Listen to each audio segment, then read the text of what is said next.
Hello friends, this is Bhavik Soni and welcome to my channel. Friends, आज की video के अंदर हम बात करने वाले हैं अपने राइटिंग टास्क 1 मैप के रिगार्डिंग कि मैप के अंदर आपको कौन कौन से ऐसे सेंटेंस के स्ट्रक्चर्स हैं जिनको आपको यूज़ करने चाहिए, जिसकी वजह से आपके राइटिंग टास्क 1 के जो बैंड स्कोर है वो प्लस होने पाए।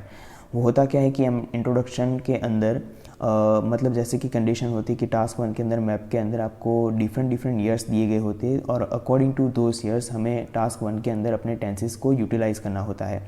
लेकिन कई बार हमें करेक्ट टेंसेस की फॉर्मूला पता नहीं होती, इस वजह से हम राइटिंग टास्क 1 के अंदर मैप में स्पेशली बैंड स्कोर को ज़्यादा सिक्योर नहीं कर पाते। सो इस वीडियो के अंदर मैंने इंट्रोडक्शन को डिफरेंट वेरिएशन के फॉर्म में लिखा है कि प्रेजेंट का मैप हो, पास्ट का मैप हो या फिर फ्यूचर का मैप हो, तो आप कौन से ऐसे सेंटेंस के टाइप्स हैं जिनको आप यूज़ कर सकते हैं और अपने बैंड स्कोर को प्लस कर सकते हैं। सो वीडियो को एंड तक ज़रूर देखें और अगर आप मेरी चैनल के ऊपर फर्स्ट टाइम आए हैं तो प्लीज़ मेरी चैनल को सब्सक्राइब कर दीजिए और लाइक बटन को प्रेस कर दीजिए ताकि ऐसी ही वीडियो आपको डेफिनेटली मिलती रहे। So without wasting time let's get started. तो जैसे ही कि आप सबको पता है कि मैप के अंदर हम जो स्ट्रक्चर रखेंगे वो होगा, सबसे पहले हम लिखेंगे इंट्रोडक्शन का पैराग्राफ, उसके बाद होगा हमारा ओवरव्यू वाला paragraph, body paragraph 1 and then after we will write the body paragraph 2। So जैसे कि सबको मालूम कि इंट्रोडक्शन हमारा फर्स्ट रहेगा, तो इंट्रोडक्शन को मैंने यहाँ पे 3 फॉर्म में लिखा है। तो फर्स्ट जो इंट्रोडक्शन का टाइप है वो है कि जब आपके दोनों मैप्स आपको पास्ट के दिए गए हो, यानी कि सपोज एक मैप आपको दिया गया है 2005 का और दूसरा मैप है 2010 का। सो इन दोनों ही कंडीशन के अंदर आपको जो मैप की फिगर दी गई है वो दोनों ही पास्ट के अंदर है, तो आप कौन सी सिंटैक्स है जिसको आप यूज़ कर सकते हो। सो आप इसे लिख सकते हो, the provided maps depict the changes और द डेवलपमेंट्स और द ट्रांसफॉर्मेशन। तो मैंने यहाँ पे 3 सिनोनिम्स लिखे हैं, तो तीनों में से आप किसी एक का यूज़ कर सकते हो। सो the provided maps depict the changes, otherwise development, otherwise transformation. हमें यहाँ पे याद रखना है कि हमारे मैप्स प्लूरल है, तो इस वजह से हमारा डेपिक्ट आएगा, डेपिक्ट्स नहीं आएगा। So the changes, otherwise development और ट्रांसफॉर्मेशन, आपको जो भी उसका स्पेल याद रहे वो आप लिख सकते हो।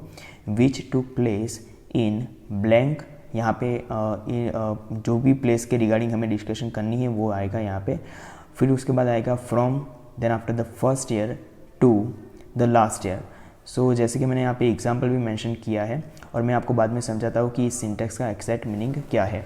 सो इसके रिगार्डिंग जो एग्जांपल है वो है the provided maps depict the changes, otherwise development, otherwise transformation which to place in Chicago from 2005 to 2010।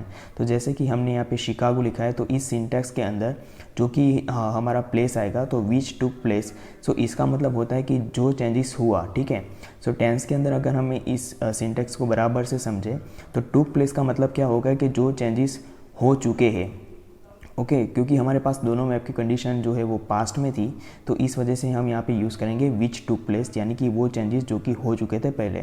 इसके बाद आएगा इन, फिर यहाँ पे हमें लिखना है वो प्लेस जिसके बारे में हम डिस्कशन कर लें। तो एग्जांपल के अंदर मैंने यहाँ पे मेंशन किया है शिकागो, और जो भी हमारा फर्स्ट ईयर था वो आएगा फ्रॉम के बाद, और जो लास्ट ईयर था वो आएगा टू के बाद। So from 2005 to 2010।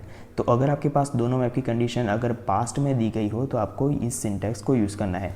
अभी हम बात करते हैं कि हमारा इंट्रोडक्शन हमें कब इस तरीके से लिखना है, जबकि हमारे पास एक मैप पास्ट का हो और एक मैप प्रेजेंट का हो। तो उस कंडीशन में हमें क्या करना है, तो उस कंडीशन में आपको कुछ नहीं करना है, जस्ट आपको जो सिंटैक्स मैंने पहले लिखी थी कि विच टू प्लेस, उसकी जगह पे आपको सिर्फ एक वर्ड चेंज कर देना है और यहाँ पे जो फ्रेज यूज़ होगा वो थोड़ा सा डिफरेंट होगा। सो सिंटैक्स आपकी पूरी इस तरह से होगी। So the provided maps reveal the changes, reveal, depicts, illustrate, elaborates, elucidates, आप कुछ भी वर्ब का यूज़ कर सकते हो अपने हिसाब से।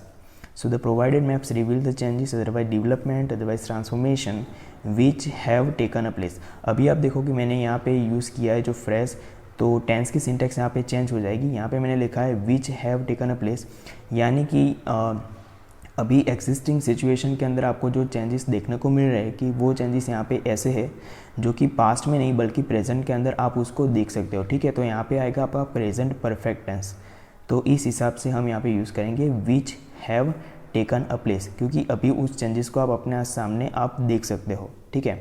सो which have taken a place, उसके बाद सेम कंडीशन रहेगी। इनके बाद यहाँ पे हम लिखेंगे वो प्लेस जिसकी यहाँ पे हम बात कर रहे हैं, तो इनके बाद यहाँ पे आएगा प्लेस। फ्रॉम के बाद हम लिखेंगे फर्स्ट ईयर और टू के बाद आएगा हमारा यहाँ पे प्रेजेंट ईयर। सपोज़ कि यहाँ पे 2010 है तो हम यहाँ पे लिखेंगे 2022, क्योंकि जो कि हमारा अभी का प्रेजेंट ईयर है। तो एग्जाम्पल मैंने यहाँ पे लिखा है the provided maps reveal the changes, otherwise development, otherwise transformation which have taken a place in Mumbai from 2015 to 2022। So friends, I hope कि आपको अभी तक की इन्फॉर्मेशन पता चल गई होगी कि जब आपके दोनों मैप पास के अंदर हो तो उस समय आपको कौन सी सिंटेक्स को यूज़ करना है, और एक मैप आपका अगर पास्ट का हो और एक मैप आपका प्रेजेंट का हो तो उस वक्त आपको कौन सी सिंटेक्स को अप्लाई करना है। अभी हम बात करते हैं उस कंडीशन की कि मतलब ये कंडीशन आपको कभी कभार ही मैप के अंदर देखने को मिलेगी, जिसके अंदर एग्जामिनर आपसे पूछेगा कि एक मैप आपका रहेगा फ्यूचर का। तो उस समय ऐसा भी हो सकता है कि आपको दो मैप दिए गए हो और दो मैप के अंदर कंडीशन कुछ इस तरह से हो कि एक मैप आपको शायद पास्ट का देखने को मिले और एक मैप आपको फ्यूचर का देखने मिले। दूसरी कंडीशन ये भी उसके अंदर हो सकती है कि आपको एक मैप देखने को मिल सकता है प्रेजेंट का और दूसरा मैप हो सकता है फ्यूचर का, तो according to the level of the exam वो हो सकता है, ठीक है। तो उसके अंदर आपको सिर्फ एक एक्स्ट्रा लाइन को आपको ऐड करना है, आपको ज़्यादा मेहनत उसके अंदर नहीं करनी है। जो भी हमको पहले मतलब हमने जब इंट्रोडक्शन डिफाइन किया तो इंट्रोडक्शन के अंदर विच have taken a place, past वाला अगर हमारा मैप हो तो उसके अंदर जैसे कि हमने पहले लिखा था विच टुक प्लेस, तो उसके बाद आपको एडिशनल एक फ्रेज एक सेंटेंस आपको ऐड करना है। तो वो सेंटेंस कुछ इस तरीके से रहेगा। सपोज़ कि हमारे पास एग्ज़ाम के अंदर हमें दो चार्ट दिए गए, ठीक है, कि 2022 और 2025, यानी कि 2022 तो हमारे पास अभी का रहेगा प्रेजेंट ईयर और 2025 हम बात करेंगे फ्यूचर के ईयर की, ठीक है।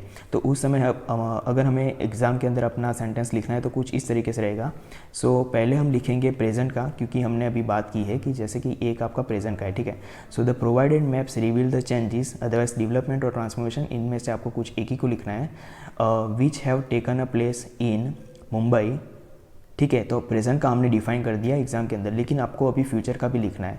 तो यहाँ तक आने के बाद आपको क्या लिखना है, as well as the estimated changes. Estimated changes का मीनिंग होता है कि वो ऐसे चेंजेस की हम बात करने वाले हैं अपने बॉडी पैराग्राफ्स के अंदर जो कि अभी तक हुए नहीं। एस्टिमेटेड का मतलब क्या है कि वो फोरकास्टेड चेंजेस है कि वो फ्यूचर में होने वाले हैं। So as well as the estimated changes which will take place. Which will take place means what, कि वो चेंजेस अभी हुए नहीं हैं लेकिन वो फ्यूचर के अंदर अकर होने वाले हैं। So which will take place otherwise arise, so ये मैंने सिनोनिम्स लिखे। So which will take place otherwise arise, occur otherwise happen in Chicago from 2022 to 2025, ठीक है। तो जैसे मैंने आपको पहले बोला तो ये जो प्लेस की जो सिचुएशन है यहाँ पे इन के बाद जो मुंबई फ्रॉम 2015 टू 2022, तो ये जो ईयर वाली जो सिचुएशन है पूरी, तो ये कंडीशन हमें बीच में नहीं लिखनी है। पहले इतना सेंटेंस हमारा फिनिश हो जाए यहाँ तक का टेकन अ प्लेस, उसके बाद सीधा हमें यहाँ से सेंटेंस को ज्वाइन करना है, ठीक है। सो टेकन अ प्लेस, उसके बाद ये पूरा सेंटेंस हमें फिनिश करना है। देन आफ्टर लास्ट में आपको ईयर के साथ उस पर्टिकुलर प्लेस को लिखना है। सो फॉर एन एग्जाम्पल यहाँ तक का हमने सेंटेंस अगर फिनिश कर लिया है तो हम इस तरह से लिख सकते हैं। So as well as the estimated changes which will take place otherwise arise occur happen in Mumbai from 2015 to 2025, क्योंकि मैं यहाँ पे प्रेजेंट का बात कर रहा था तो आप 2015 की जगह पे आप 2022 समझ सकते हैं। सो फ्रेंड्स, ये हमने बात की इंट्रोडक्शन की। आप इंट्रोडक्शन को किस तरीके से लिख सकते हैं कि अगर दोनों पास्ट के हो, एक पास्ट का और एक प्रेजेंट का हो, और इसी के साथ अगर आपको फ्यूचर का मैप एक देखने को मिले तो आप कौन कौन से चेंजेस है जो आप अपने मैप के इंट्रोडक्शन के अंदर ला सकते हो। अभी हम बात करते हैं सेकंड पैराग्राफ, जो कि हमारा रहेगा ओवरव्यू वाला पैराग्राफ। सो उसे हम किस तरीके से लिख सकते हैं डिफरेंट वेरिएशन के साथ, कि अगर ओवरव्यू के अंदर भी कंडीशन आपकी यही रहेगी कि एक पास्ट होगा एक प्रेजेंट होगा, तो किस तरीके से हम उसको लिख सकते हैं। तो let's discuss about it. Okay, तो let's first see the overview. तो ये हमने ओवर जो लिखा है वो उस तरीके से है कि जब आपके दोनों मैप पास्ट के हो तो आप उस वक्त क्या कर सकते हैं। सो उस वक्त आपको लिखना है कि फ्रॉम दी ओवरऑल एनालिसिस। अभी देखो, आप टास्क 1 के अंदर जो भी सेंटेंस लिखते हो, जो भी स्टेम का यूज़ करते हो, जो भी क्लॉज का आप यूज़ करते हो, हर एक का एक डिफरेंट मीनिंग होता है, ठीक है। जब आप इस तरीके से लिखते हो कि from the overall analysis, it means what, कि आप एग्जामिनर को एक चीज़ बताते हो कि जब हम पूरे मैप को एक बार एनालाइज करते हैं तो उससे हमें क्या देखने को मिलता है, ठीक है। सो इस लाइन का जो पर्टिकुलर मीनिंग है वो कुछ इस तरीके से, क्योंकि मैप के अंदर होता क्या है कि हमें पूरी लोकेशन को अपने हिसाब से समझना होता है। तो आप एग्जामिनर के सामने ऐसे आइडिया को रिप्रेजेंट करते हो कि एक बार हम पूरी इस सिचुएशन को समझे, so it is manifest that, तो आप उसके साथ क्या देख सकते हो। तो from the overall analysis it is manifest that the Thomas park, यहाँ पे मैंने एग्जाम्पल के तौर पे लिखा है Thomas park. So the Thomas park pass through का मीनिंग क्या होगा, क्योंकि हमने यहाँ पे कंडीशन है कि हमारा दोनों मैप जो है वो पास्ट के अंदर है, ठीक है। सो इस वजह से हमारा जो वर्ब है पास थ्रू का मीनिंग क्या होता है कि इन चीज़ों में से हमारा जो पर्टिकुलर लोकेशन है वो पसार हुआ का मीनिंग है कि वो इस सिचुएशन से पास हुआ है, ठीक है। सो पास का मतलब हो जाएगा यहाँ पे पास्ट, क्योंकि हम पास्ट की सिचुएशन की डिस्क्रिप्शन दे रहे हैं। So the Thomas park past through significant otherwise minor development.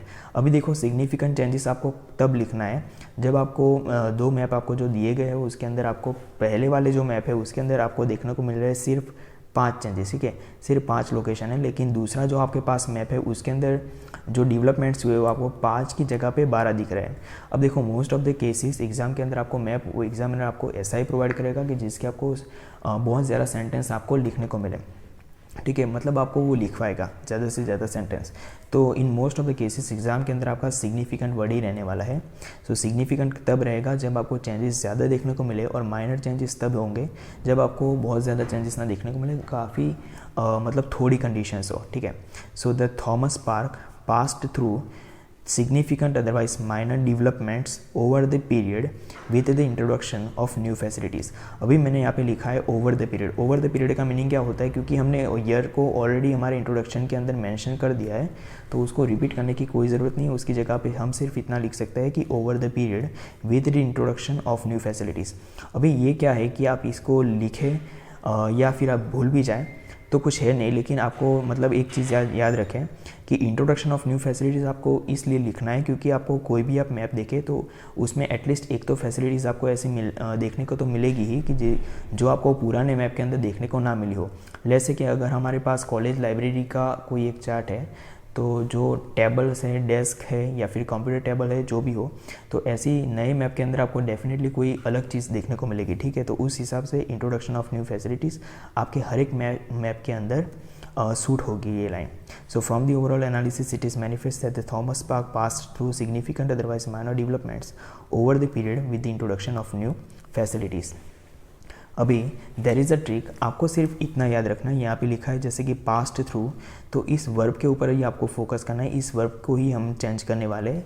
अगर हमारा मैप एक पास्ट का हो और एक मैप हमारे पास प्रेजेंट का हो तो उस वक्त हमें क्या करना है कि बाकी की पूरी कंडीशन हमारी सेम ही रहेगी, और उसके बाद from the overall analysis it is manifest that हम यहाँ पे क्या करेंगे, तो जो हमारा प्लेस जिस प्लेस के रिगार्डिंग हम बात कर रहे हैं तो वो तो सेम ही रहेगा। The Thomas Park has passed through. अब हैज़ पास थ्रू का मतलब क्या होता है कि अभी हम प्रेजेंट सिचुएशन की बात करें तो इतनी सिचुएशन से वो पर्टिकुलर पार्क जो है वो पास हुआ है, ठीक है। तो अभी हम उस चेंजेस को देख पा रहे हैं। सो इस वजह से ये प्रेजेंट परफेक्ट टेंस के अंदर इसकी कंडीशन आएगी, तो उस हिसाब से ये बन जाएगा हैज़ पास्ड थ्रू। अगर यहाँ पे हमारे पास प्लूरल का ऑब्जेक्ट है तो हैज़ की जगह पे आ जाएगा हैव, लेकिन हमारे पास मैप एक ही है तो उस हिसाब से यहाँ पे आएगा has. So has passed through significant otherwise minor developments over the period with the introduction of new amenities otherwise facilities। आपको जो भी याद रखना हो आप रख सकते हो। तो ओके फ्रेंड्स, अब हम बात करते हैं उस कंडीशन की जिसके अंदर हमें अगर एक मैप प्रेजेंट का दिया गया है और दूसरा मैप हमको फ्यूचर का दिया गया है तो उस वक्त हम कौन सी सिचुएशन को, कौन से सेंटेंसेस को अप्लाई कर सकते हैं अपने राइटिंग के अंदर। सो लेट्स से कि आपको ऊपर वाली जो कंडीशन है तो आधा सेंटेंस को आपको यही को लिखना है। So from the overall analysis it is manifest that the Thomas Park has passed through. तो यहाँ तक के चेंजेस तो मतलब हमको देखने को मिल रहे हैं, ठीक है। 2022 की अगर हम बात करें और 2025 हमारे पास यदि 2 ईयर है तो उस चीज़ के अंदर 2022 की कंडीशन जो है वो होगी प्रेजेंट परफेक्ट टेंस के अंदर, तो उस हिसाब से ये परफेक्ट रहेगा कि has pass through significant changes, ठीक है। तो इतना लिखने के बाद हमें आ जाना है इस नेक्स्ट लाइन के अंदर।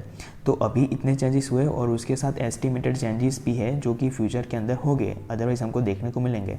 So has pass through significant changes, उसके बाद सीधा हमें यहाँ से लाइन को लिखना है एंड विल अंडरगो। अंडरगो का मीनिंग क्या होता है कि और भी ऐसे चेंजेस होंगे जो हमें फ्यूचर को देखने को मिलेंगे फ्यूचर के अंदर। So and will undergo otherwise pass through, दोनों का मीनिंग एक ही होता है, आपको जो कन्वीनियंट लगे आप उसमें से यूज़ कर सकते हो। And will undergo otherwise pass through otherwise witness certain changes, तो इन तीनों में से आप किसी एक का यूज़ कर सकते हो।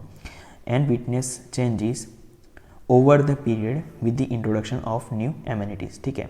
तो जिस हिसाब से आपको मतलब पास्ट का आपने लिखा हो तो पास्ट का अंदर ये रहेगा, देन आपको फ्यूचर का ऐड करना है। अगर आपका एक मैप प्रेजेंट का है तो आपको यहाँ तक लिखना है, उसके बाद आपको सीधा यहाँ से सेंटेंस को स्टार्ट करना है।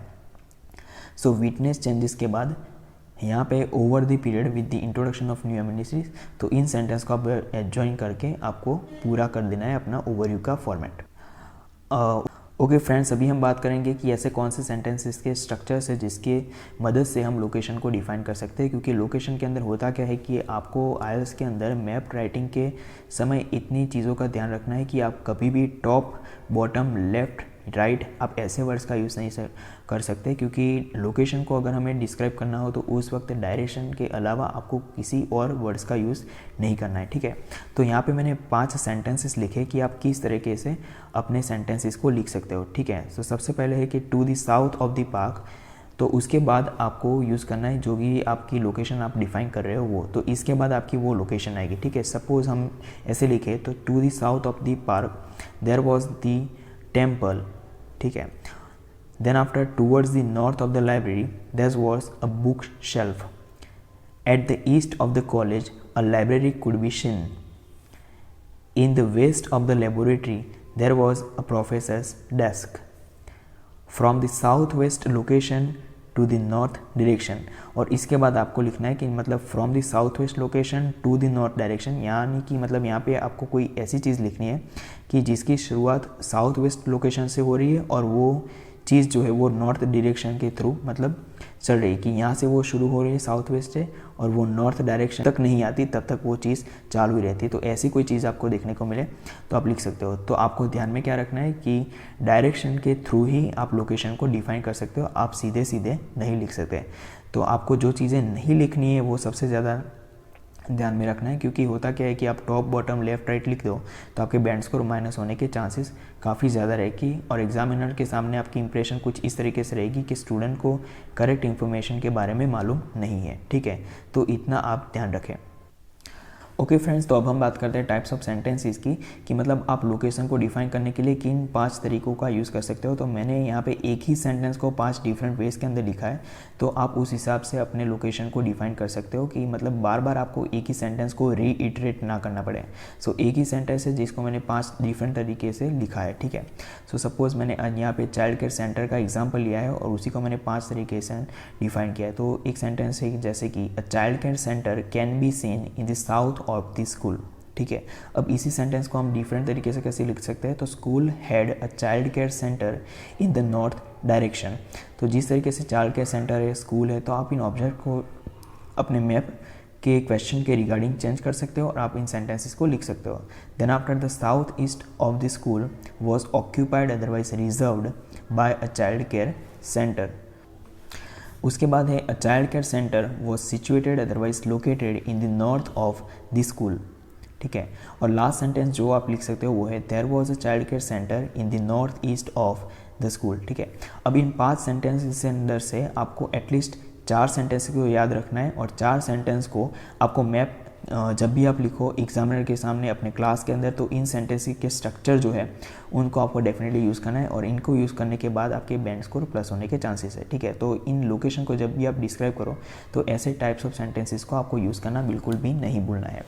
अभी हम बात करते हैं जब भी हमें अपने मैप के अंदर कोई भी फैसिलिटी जो कि नई हुई ऐड हुई है, देन आफ्टर कोई भी ऐसी फैसिलिटीज़ है जिसको डिस्ट्रॉय किया गया और उसकी जगह पे कोई नई चीज़ को लाया गया, देन आफ्टर कोई ऐसी फैसिलिटी है जिसको रिनोवेट किया गया, रिफर्बिश्ड किया गया, और कोई ऐसी फैसिलिटीज़ है जिसकी करंट लोकेशन है तो उससे उस चीज़ को शिफ्ट किया गया।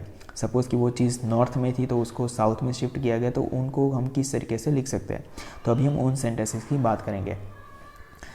सो जैसे कि मैंने फर्स्ट में यहाँ पे लिखा है a child care centre was introduced, made, built, added and constructed. तो ये मैंने सारे सिनोनिम्स लिखे जो कि चाइल्ड केयर सेंटर है वो अभी तक नहीं था लेकिन अभी वो उसको इंट्रोड्यूस्ड किया गया है, ठीक है।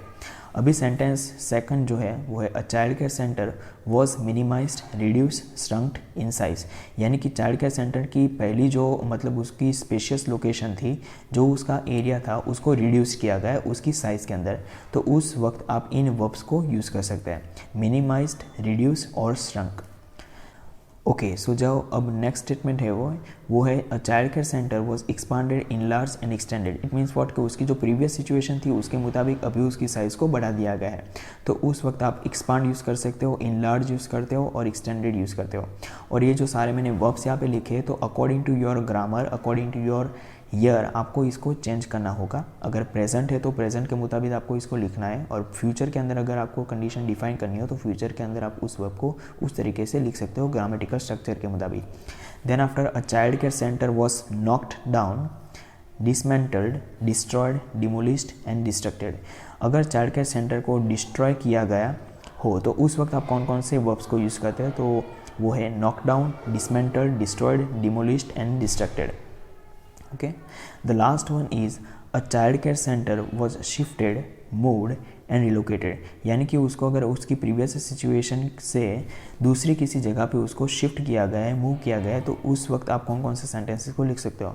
तो ये वर्ब जो है वो है शिफ्टेड, मूव्ड और रिलोकेटेड। तो यहाँ पे मैंने डिफरेंट वर्ब्स को इसलिए लिखा है क्योंकि एक सिचुएशन मतलब कैसे, मतलब अगर 2-3 बार एक ही सिचुएशन आपको देखने को मिले तो उस टाइम आप डिफरेंट वर्ब का यूज़ कर सकते हैं, इसलिए मैंने यहाँ पे डिफरेंट वर्ब्स को लिखा है। ठीक है। देन आफ्टर कंडीशन है कि अगर आपको रिनोवेशन कुछ देखने को मिलता है तो रिनोवेशन के वक्त आप कौन कौन से वर्ब्स को यूज़ सकते हैं। सो सबसे पहला है वो है जो है refurbished, then after renovated and the last one is retouched. Okay, तो रिनोवेशन आपको देखने को मिले तो उस टाइम आप इन 3 वर्ब्स को यूज़ कर सकते हो। और क्या है कि आपको जब ट्रीज देखने को मिले, ठीक है, तो आपको 2 मैप अगर आपको देखने को मिल रहे हैं तो पहले मैप के अंदर आपको ट्रीज दिख रहे हैं और नीचे जो आपको मैप दिया गया है तो जिस जगह पे प्रीवियस मैप के अंदर आपको ट्रीज दिख रहे थे अभी उस जगह पे आपको गार्डन दिख रहा है। तो गार्डन क्या है, वो सीधा तो बना नहीं होगा, ठीक है। तो जो ट्रीज़ है, ट्रीज़ को पहले कट करेंगे और उसके बाद उस जगह पे आपको देखने को मिलेगा गार्डन, ठीक है। सो इस कंडीशन में आपको क्या लिखना है कि trees were chopped down in order to make a public park. Did you get it? Okay, आप इस तरीके से भी लिख सकते हैं, a trees were logged in order to make a space for a public park. Trees were cut to secure that place for building a library. Okay, so ये सारे जो वर्ब्स है तो आपको उस तरीके से यूज़ करने कि जब आपको ट्रीज़ के रिगार्डिंग कोई सेंटेंसेस को लिखना हो तो उस वक्त आप इन 3 वर्ब का यूज़ कर सकते हो, और जब भी आपको रिनोवेशन के रिगार्डिंग डिटेल्स को लिखना हो तो उस वक्त आप इन 3 वर्ब्स का यूज़ कर सकते हो। ठीक है। सो फ्रेंड्स, ये थी मेरी आज की मैप टास्क 1 के regarding video. I hope you would definitely have liked it. So please do not forget to subscribe my channel and press the bell icon so you can receive the further notification of my upcoming video. And ऐसे ही मैं process और बाकी सारे structure है उसके अंदर आप कौन कौन से ऐसे सेंटेंसेस के टाइप्स है कि जिसका आप यूज़ कर सकते हो अपने टास्क 1 के अंदर तो आपके बैंड स्कोर प्लस हो पाए, तो ऐसे ही मैं अमेजिंग वीडियोस आपके सामने लाता रहूँगा जो कि मैंने पर्सनली अपने से लिखी है, जिसकी वजह से आप बैंड स्कोर को अपने एग्ज़ाम के अंदर प्लस कर पाओ। ठीक है। So this was the video for the map. I hope you would have enjoyed. Thank you very much for watching the whole video. Thank you very much.